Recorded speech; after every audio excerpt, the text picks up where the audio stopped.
কারো হাতে লাঠি, কারো হাতে টর্চ। রাত জেগে পাহারা দিচ্ছেন এলাকাবাসী। পঞ্চগড় পৌরসভার ২ নম্বর ওয়ার্ডের রামের ডাঙ্গা, মসজিদপাড়া ও পুরাতন ক্যাম্প গ্রামে একসময় মাদক কেনাবেচা, সেবন আর বহিরাগতদের আড্ডা ছিল। সরকার পতনের পর গত ৩ মাস ধরে পাল্টাতে শুরু করেছে সে চিত্র। মাদক নির্মূলের চেষ্টা করছেন এলাকাবাসী। এ কারণে বর্তমানে পালা করে রাত জেগে পাহারা দিচ্ছেন তারা। এমনকি রাতে বহিরাগত দেখলেই করা হচ্ছে তল্লাশি। এলাকার চিহ্নিত মাদক ব্যবসায়ীদের সামাজিকভাবে বয়কট করার পাশাপাশি দেয়া হচ্ছে আলটিমেটাম। এই এলাকার অবস্থা আগে এমন ছিল যে রাস্তাঘাটে পথে প্রকাশ্যে তারা মাদক সেবন করত।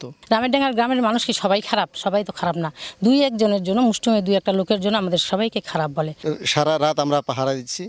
এখন ১০০%-এর মধ্যে ৭০%-ই আমরা নির্মূল করতে সক্ষম হয়েছি। এমন সামাজিক আন্দোলনকে সাধুবাদ জানিয়েছে পুলিশ ও জেলা প্রশাসন। এই সামাজিক আন্দোলনের কারণে এবং আমাদের প্রতিশ্রুতির কারণে যে আপনারা যখনই সংবাদ পাবেন আমাদেরকে তথ্য দিবেন, আমরা ব্যবস্থা নিব, এরই প্রেক্ষিতে তারা আমাদেরকে তথ্য দিয়েছে এবং আমরা এখানে 5টি মোবাইল কোড করেছি এবং সেখানে বিভিন্ন মেয়াদে সাজাও হয়েছে। টাস্ক ফোর্স অভিযান আমাদের অব্যাহত আছে।